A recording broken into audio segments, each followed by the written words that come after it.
all'Attilio e a tutta la sua associazione e il suo gruppo, perché se l'anno scorso eravamo dell'entusiasmo non c'era bisogno di conferme, perché sappiamo benissimo quanto capaci, quanto preparati, quanto intraprendenti sono.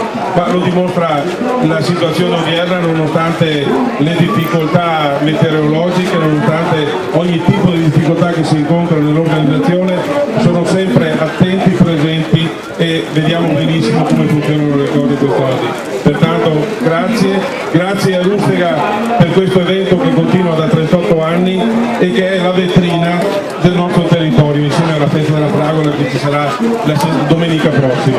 Una vetrina che, ovvio, in base alle epoche e ai periodi si evolve. Se per il passato c'era la mostra della rassegna delle vacche da latte, adesso c'è la rassegna delle biodiversità, di tutte quelle nostre specialità che abbiamo nel Veneto. Il Veneto è la regione che, al di là poi delle biodiversità animali, è quella che ha più prodotti certificati a livello europeo.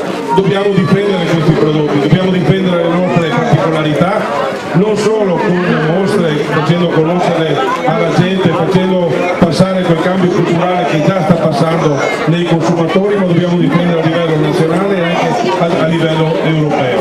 Il problema è la contraffazione, la rintracciabilità, bisogna avere delle norme adeguate, bisogna promuovere questi nostri prodotti. Faceva un accenno bellissimo il sindaco prima, quando ha detto che l'agricoltura sta dando dei messaggi e dei segnali importanti. È vero, io dico sempre, come il miracolo del nostro nord-est è partito dal mondo dei campi, lo stesso la ripresa economica riparte sempre dal mondo dei campi, dal settore primario. Non sono più i contadini di una volta, abbiamo aziende moderne, abbiamo aziende innovative, abbiamo aziende che sono eccellenze a livello italiano ed europeo.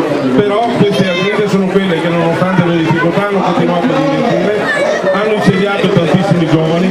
Solamente nel nostro Veneto negli ultimi 7 anni si sono insediati in agricoltura 3.000 giovani sotto i 30 anni. È un messaggio di ottimismo e di fiducia importante. Dobbiamo sostenerli gratificandoli con l'acquisto dei nostri prodotti, ma soprattutto tenendo presente che il settore primario è quello che gestisce il nostro territorio, è quello che gestisce il nostro ambiente. Dobbiamo dirgli grazie per questo e soprattutto incoraggiarli, perché il futuro è nell'agricoltura e nell'agroalimentare. Anche la bilancia dei pagamenti, in questo abbiamo dei riscontri positivi e dei riscontri positivi anche nell'occupazione.